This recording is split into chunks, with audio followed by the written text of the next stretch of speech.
Gospod z vami. Iz svetega Evangelija po Luku. Tisti čas je Gospod določil še drugih 72 in jih poslal pred seboj po 2 in 2, vsako mesto in kraj, kamor je sam nameraval. Rekel jim je: žetev je obilna, delavcev pa malo. Prosite torej Gospoda žetve, naj pošlje delavce na svojo žetev. Pojdite, pošiljam vas, kakor jagnjeta med volkove. Ne nosite seboj ne denarnice, ne torbe, ne sandal, in spotoma nikogar ne pozdravljajte. V katerokoli hišo pridete, recite najprej: mir tej hiši. In če bo v njej sin miru, bo na njem počival vaš mir. Če pa ne, se mir povrne k vam. V tisti hiši ostanite ter jejte in pite, kar vam dajo, kajti delavec je vreden svojega plačila. Ne hodite iz hiše v hišo. V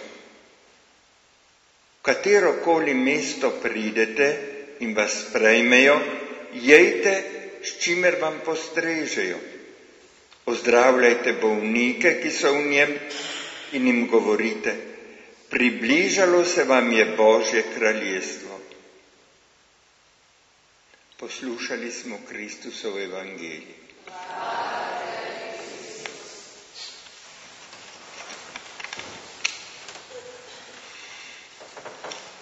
Dober večer vsem in hvala za ta lep trenutek, tako poln hvale Bogu. Ja, kot da bi hoteli uresničiti zadnjo papeževo okrožnico, ki pravi: na vsakem koraku hvaliti Boga za vse. Za človeški obraz, ki ga srečaš, za ptico, ki ti žvrgoli, za travco tam, za zvezde, za vse. Ampak se ustavimo prav pri tem, ker smo obhajali v nedeljo, svetovni misijonski dan.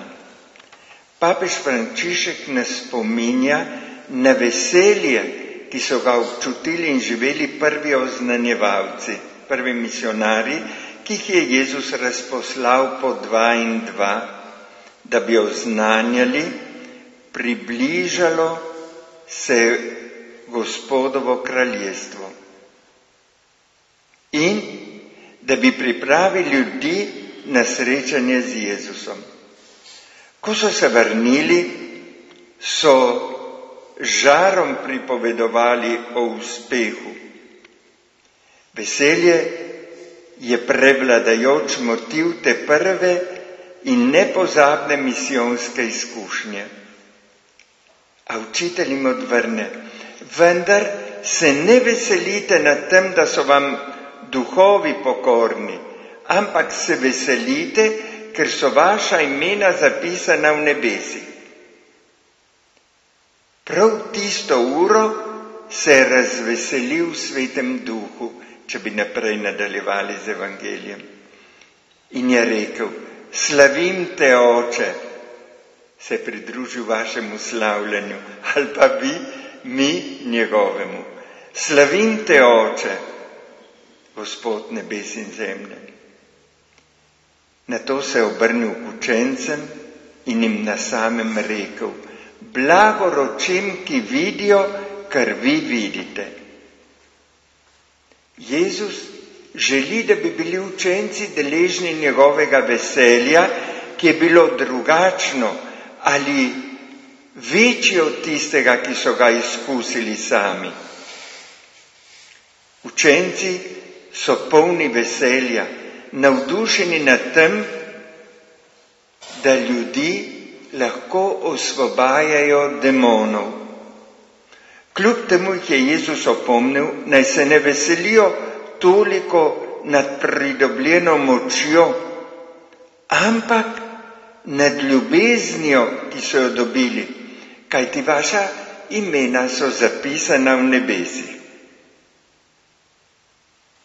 Darovana jim je bila namreč izkušnja Božje ljubezni. To je biti že zdaj v nebesih in tudi možnost, da jo delijo naprej. Tudi mi se danes nahajamo na tej točki. Jezus danes računa na nas. Mi smo tistih 72, ki jih pošilja danes. Kliče nas k novi evangelizaciji. Papež Frančišek v svojem dokumentu Veselje evangelija, gotovo ga poznate, ne? In je tako pomembno. V tej knjigi, v tem apostolska ekshortacija, ne, je ta tip dokumenta, poudarja, da smo v to nalogo poklicani vsi. Poklicani vsi. In pred očmi ima 3 stvari. Prav citiram iz te knjige. Kraj redne pastorale, to je tam, kjer se verniki redno shajajo. Smo poslani med te ljudi, s katerimi se vsak dan srečujemo. Ne samo v cerkvi, ampak na ulici, na delu, na tržnici, da bi njihova srca prežaril ogenj Svetega Duha, takrat, ko se shajamo na Gospodov dan in se hranimo z njegovo besedo in s kruhom večnega življenja, tako pravi papež. Torej, prvi kraj je tisti, kjer se kristjani shajamo. Drugi, na drugem mestu, so tisti, ki so krščeni, a ne živijo krstnih obveznosti. Morda celo po naših družinah. In tretje, končno, pravi papež, gre za oznanilo evangelija tistim, ki ne poznajo Kristusa in so ga vedno odklanjali. Potrebna je torej nova evangelizacija. Pogosto slišimo ta izraz in mu zato ne namenjamo dovolj pozornosti. Nova evangelizacija, kot da bi bil samo en izraz kar tako. A ni tako. Poskusimo razumeti pomen tega izraza, nova evangelizacija, ki ga je imel v misli že Janez Pavel II.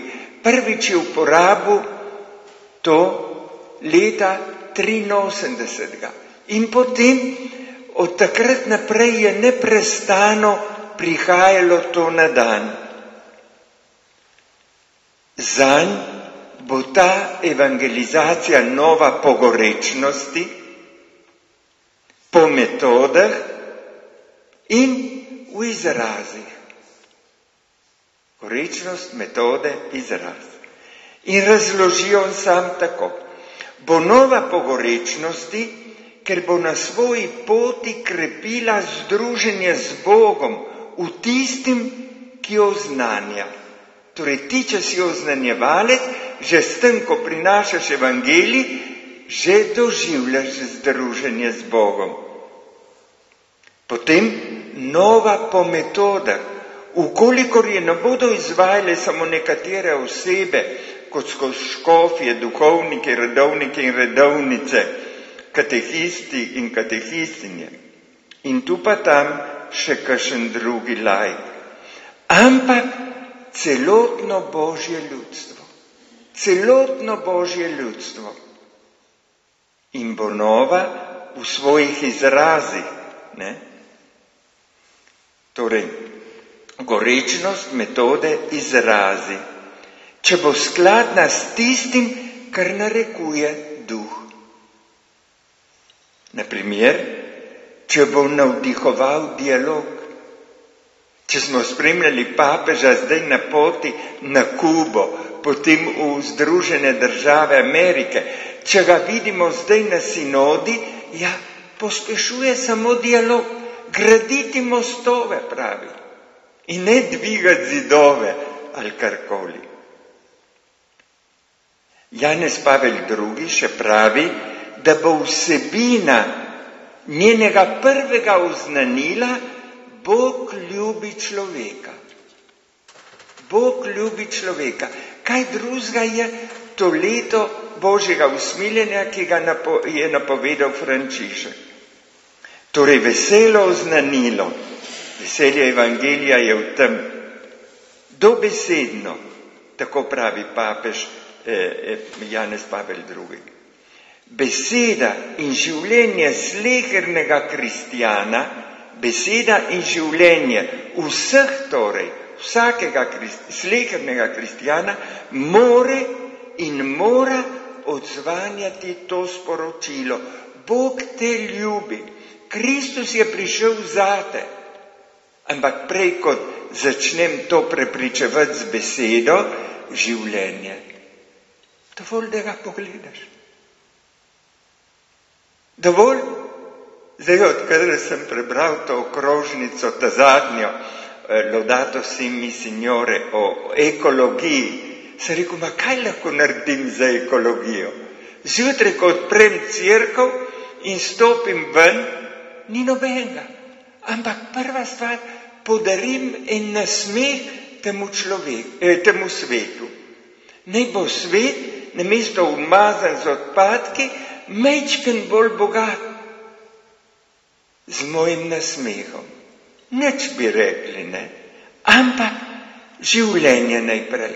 Potem bom srečal enega človeka, ga bom pogledal s tem pogledom, potem morda bo tudi naneslo, da bom mu lahko rekel besedo.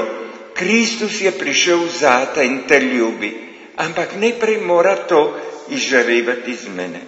In naprej, svet Janez Pavel II, evangelizacija je namreč v prizadevanju cerkve, da oznani vsem, da jih Bog ljubi, da je v Jezusu Kristusu zanje daroval svoje življenje in da jih vabi k večnemu življenju. Kot vidite, vse samo ljubezen, ljubezen Boga. Zato ni čudno, da je Benedikt XVI prvo encikliko vzel prav Bog je ljubezen. In kdor ljubi, ostane v Bogu in Bog ostane v njem. In to pravi, tu je povzeta vsa vera krščanska v Boga, ampak tudi v človeka in v njegovo pot. Torej vse samo ljubezen. Ta nova evangelizacija, nadaljuje Janez Pavel II, ni namenjena le posameznim ljudem, ampak ljudskim plastem.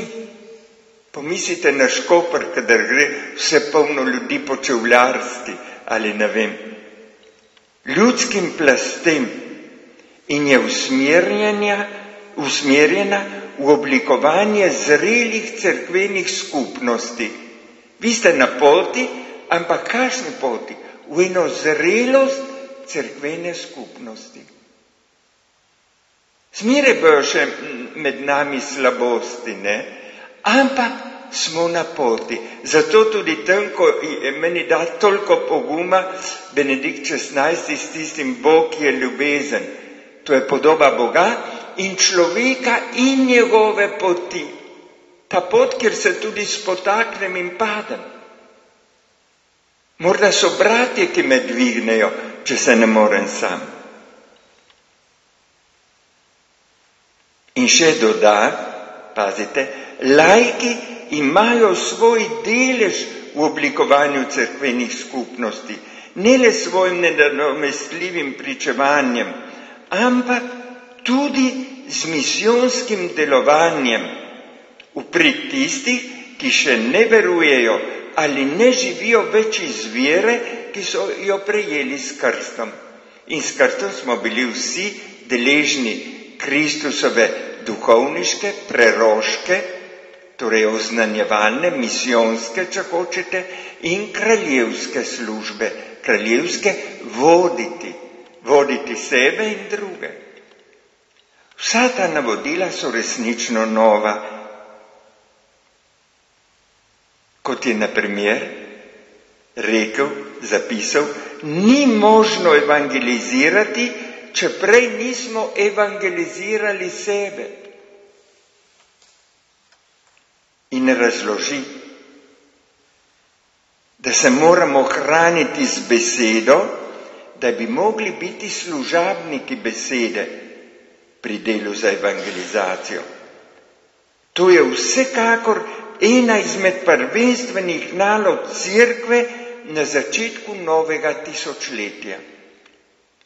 Ker samo človek, ki ga je preobrazila Kristusova zapoved ljubezni, more privesti do spreobrnjenja srca in misli v drugih ljudeh, v okolju, v narodu, v svetu.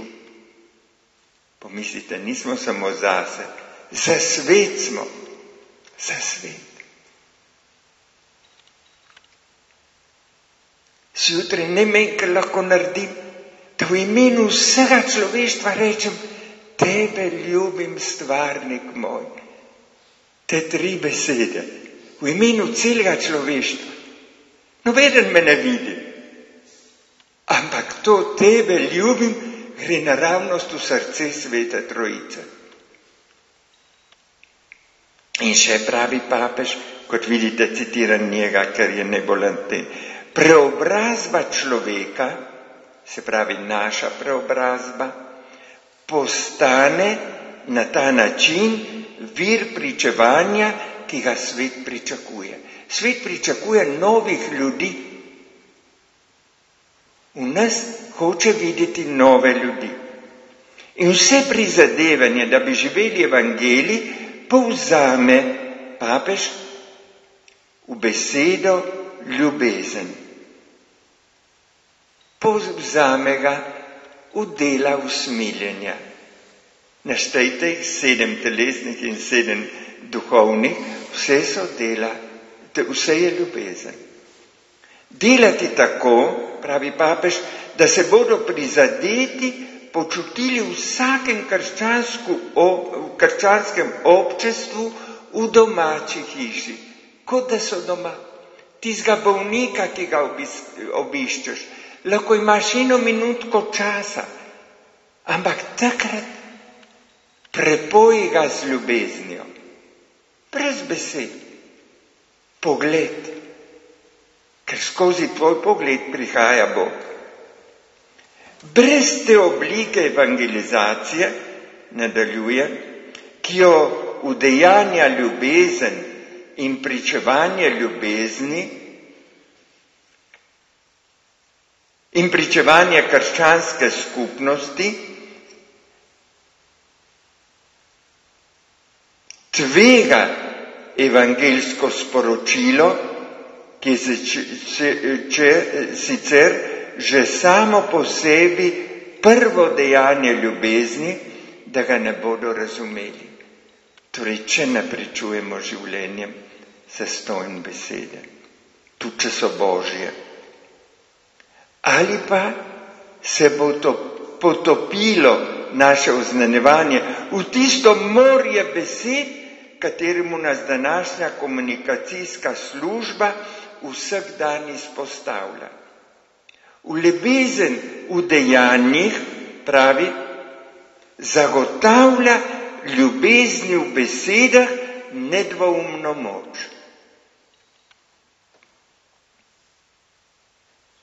Ste mogli slediti vse dotle? Ja. Zdaj se vprašamo, kaj pa sledi iz vsega tega? Predvsem je treba vzeti resno, zelo resno Božjo besedo. Božjo besedo. Koncil pravi, da po njej nevidni Bog v svoji ljubezni govori ljudem kot prijateljem. Sameš Sveto pismo, ma ni tam mrtva črka. Bog ti govori v svoji ljubezni kot prijatelju in se z njimi zadržuje, da bi jih povabil in sprejel v občestvo s seboj. Glejte, kaj ustvarja beseda v tebi, v nas? Beseda vodi v srce Svete Trojice, pravi papež. Morda bo za marsikoga to pomenilo odkriti ali znova odkriti svetopismo, predvsem evangelij. V njem najdemo besede, ki jih zaman iščemo drugje. So večne. Ti imaš besede večnega življenja. Veljajo za vse čase. Moje besede ne bodo videle smrti. Tudi za naš čas. In so vedno aktualne, so univerzalne za vse ljudi, za vse okoliščine. Če vzamemo, ljubi svojega bližnjega kakor samega sebe. Ko se mama sklanja na otročiča, ki ne razume nič, ampak je polna ljubezni, že z nasmehom izreka, da je Bog ljubezen, ja, otrok reagira, odgovori. In kdo tega ne zmore, vsakdo lahko to stori, črni in beli, v zaporu in na svobodi. Sem poznal enega kardinala, zdaj je pokojni Van Tuan, in iz Vietnama. In je bil, komunisti so ga zaprli. 36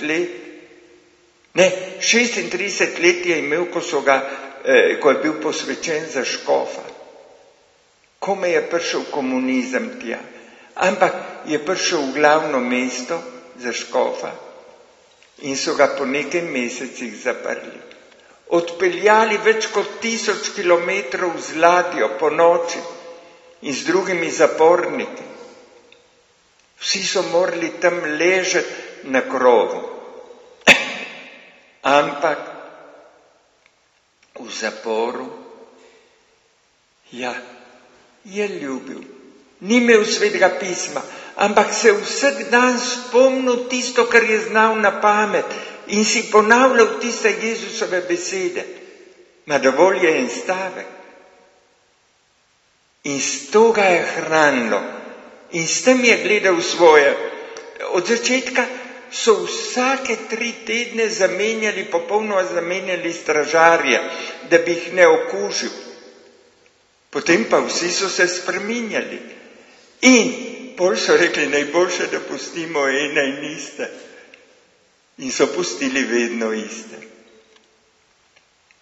In ja, so imeli posebno telovadbo oni.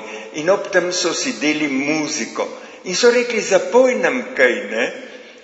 In on jim je zapel po latinsko, Veni creator spiritus, pridi Sveti Duh, salve regina, ne?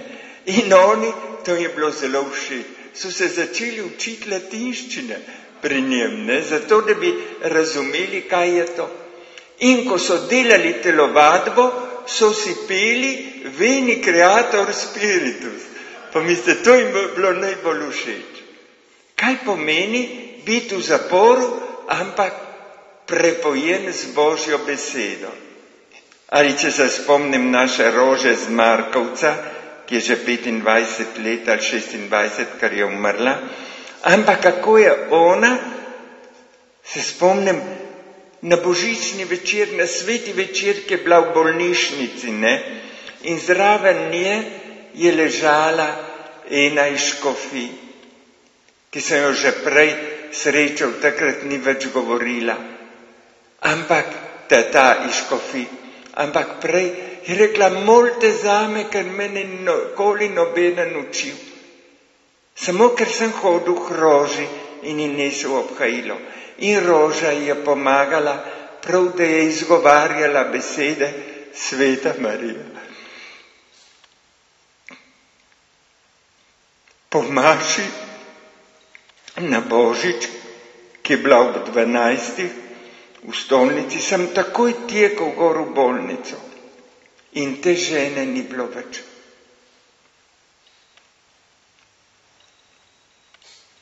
Prav tisto,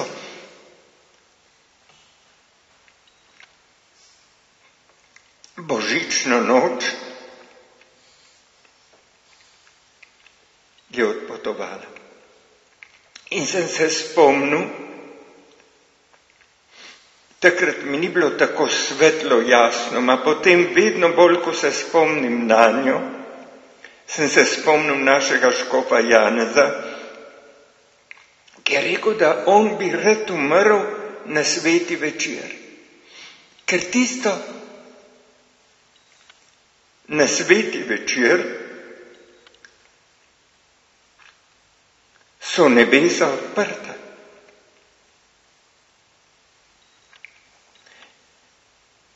Greš naravnost. Torej ljubi svojega bližnjega, kakor samega sebe. In počrpajmo prav to besedico, kakor samega sebe. Ker kdo ne ljubi samega sebe? Ampak kdo ljubi drugega tako, kakor samega sebe? In to je Jezusova beseda. Ali druga. Ljubite svoje sovražnike, delajte dobro tistim, ki vas sovražijo, ki vas preganjajo. Kdo ljubi svoje sovražnike? Nobena vera na svetu nima tega. In mi pravimo, da smo kristjani, a morda nismo nikoli pomislili, da bi ljubili svoje sovražnike. Se rečemo, se nimam sovražnikov, ampak kakšne, ki smo jim zamerili in mu ne odpustim, rečemo, celo življenje, nikoli mu ne odpustim. To je naš sovražnik. In Jezus, kaj lahko storimo pozitivnega zanje? Vsej molim lahko in molitev je največ. Te besede Jezusove lahko začenjamo takoj uresničevati. Ni treba razmišljati na dolgo. Vzemi besedo za besedo iz Evangelija in jo začni živeti, kot bi se učil abecede. In kaj odkrijemo? Odkrili bomo takoj, da se naš odnos z Bogom in z bližnjim spremeni. V moči Božje besede se naša individualnost začenja odpirati drugim, skupnosti. Razumeš, da Evangelij ni le zbirka lepih misli, knjiga, ki jo treba študirati, ampak studenec žive vode. Studenec, ki nudi drugačen način krščanstva, pozitiven, privlačen, dinamičen, vedno nov, ki nas odpira bratom. Veste, papež Frančišek pravi prav mistika bratstva. Ko smo združeni z bratom, ko srečamo brata, takrat nas on popelje v Boga. Mistika pomeni združenje z Bogom.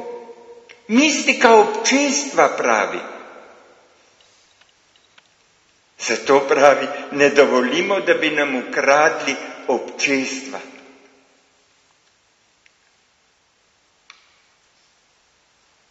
V zvezi prav z misijoni sem se spomnil dogodka izpred nekaj let v bližini Verone.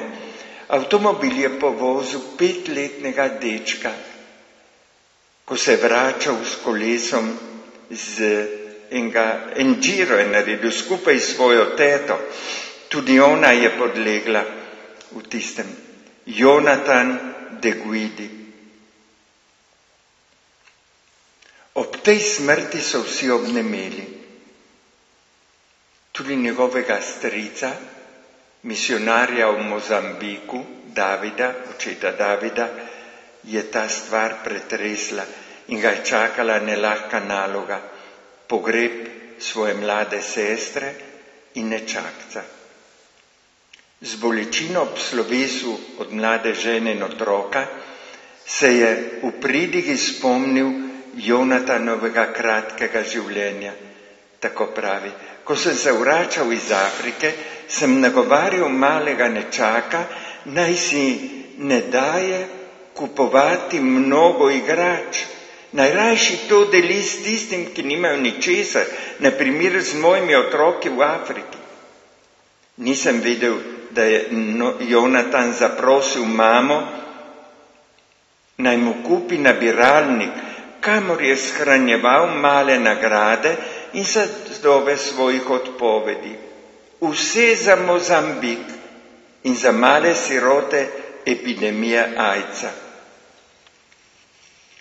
Iz te njegove velikodušnosti ta otrok, njegovi starši so med drugim tudi podarili njegove organe, da je rešil 3 življenja. Je stric misionar pozval vse navzoče na pot upanja, je rekel. Pomagajte Jonatanu nadaljevati s hranilnikom. Storite, da se bo delo, ki ga je začel, nadaljevalo. In je zaključil: seme, ki umrje v ljubezni, se znova rodi v sadovih ljubezni. Med množico, ki je napolnjevala cerkev, je bil tudi predsednik banke. Začutil sem, da moram nadaljevati Jonatanovo delo. Obljubil sem misionarju, da smo kot banka pripravljeni napraviti svoj delež. In na ta način je nastal nov podvig z naslovom Podpora hranilniku malega Jonatana. Odprli so bančni račun z začetnim kapitalom tiste banke v prid misijona, ki skrbi za 2000 otrok, tako, da jim pa skrbi hrano, dom, šolo ali delo. Ni bilo treba dolgo čakati na ljudi, ki jih je prevzel otrokov zgled in so se naučili odpovedi odvečnemu.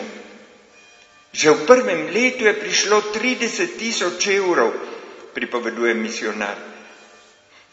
Nekaj tega smo porabili za posvojitev nadaljavo 300 otrok. Drugo je šlo za mleko v prahu in zdravila za 100 ljudi. Vrhu tega smo kupili nekaj vozičkov invalidom.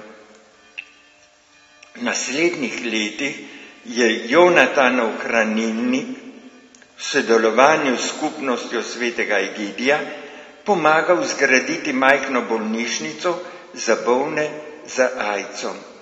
Ta ustanova sprejme 200 bolnikov in sedaj je v izgradnji sprejemni center z imenom Projekt upanja za sirote AIDS-a, ki jih je zelo veliko.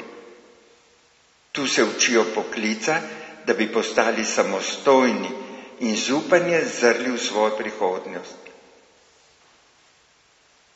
A kaj bi lahko rekli za nas in danes, ki s trmenjem in z grozo gledamo množice beguncev, nekateri bi se najrajši zaprli v svoj varen kotiček. Ne vem, kaj vas preveva ob novicah. Dokler je poročalo o drugih državah, smo rekli, ja, no, pa kako da ne naredijo nekaj. Zdaj, ko so prav ne samo potrkali, ampak udirajo čez naše meje, pa marsikdo misli drugače. Naj omenim ena stvar, ki me je pretresla, me prav razveselila in ni samo strani kristjanov, ampak je zajela val med vsemi ljudmi. In prihaja prav od človeka kot takega, tudi tistega z ulice. In je ta izkušnja kot iskrica človeškosti osvetlila temno nebo Evrope. Pomislite, ko ljudje postavljajo bodečo žico in gradijo betonske pregrade, da bi se zavarovali pred begunci, so za Islandijo, ker je mičkena, ne vem, če ima morda nekaj čez 300,000 prebivalcev, cela država, so nam rekli, določili 50 beguncev, da bi sprejela. In en učitelj je poslal po Facebooku, naj se odzovejo vsi tisti, ki hočejo nuditi. Pomislite, v trenu, bi rekli, je v parlament prišlo 12,000 odzivov, 12,000 mailov s svojimi sporočili, da odpirajo vrata svojih domov. So tako zanimivi. Prav rad vam preberem kakšnega. Pravi eden, begunci so človeški vir izkušenj in novih možnosti. Drugi, begunci so naši bodoči ženini, najboljši prijatelji, sorodne duše, bateristi v bendu naših otrok, naši tovariši.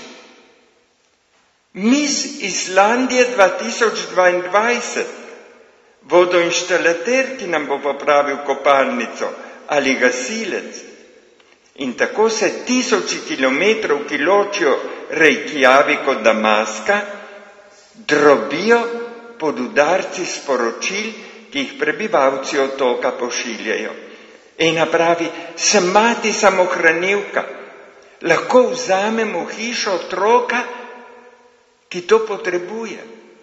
Druga, sem učiteljica in rada bi učila otroka govoriti, brati in pisati islandsko in mu pomagati, da se vključi tukaj. Zopet imamo obleko, posteljo, igrače in vse, kar potrebuje otrok. Radi mu plačamo letalsko vozovnico. In še, v svojem prostornem stanovanju imamo sobo odveč in sem zelo vesela, če jo dam na razpolago komu, ki je potreben. Na 1000 odprtih rok, pripravljenih sprejeti potrebnega, ki se odpirajo sredi teme brezbrižnosti. In papež Frančišek pravi, prav zdaj v sinodalni, ko se je spomnil 50 let, ker je ustanovljena sinoda, tik pred koncem koncila, je povedal, da prav je služiti tista prva beseda, kar pomeni, pravi, skrbeti za tiste, ki so slabotni po naših družinah, v naši družbi, v našem narodu. To so ljudje iz mesa in kosti, svojim življenjem, svojo zgodovino in predvsem svojo krhkostjo. Jezus nas vabi, naj jo zaščitimo, zanjo poskrbimo in služimo. In nadaljuje, kristjan je vedno povabljen, naj postavi ob stran lastne potrebe, lastna pričakovanja in želje po premoči in konkretno pogleda na tiste, ki so slabotnejši.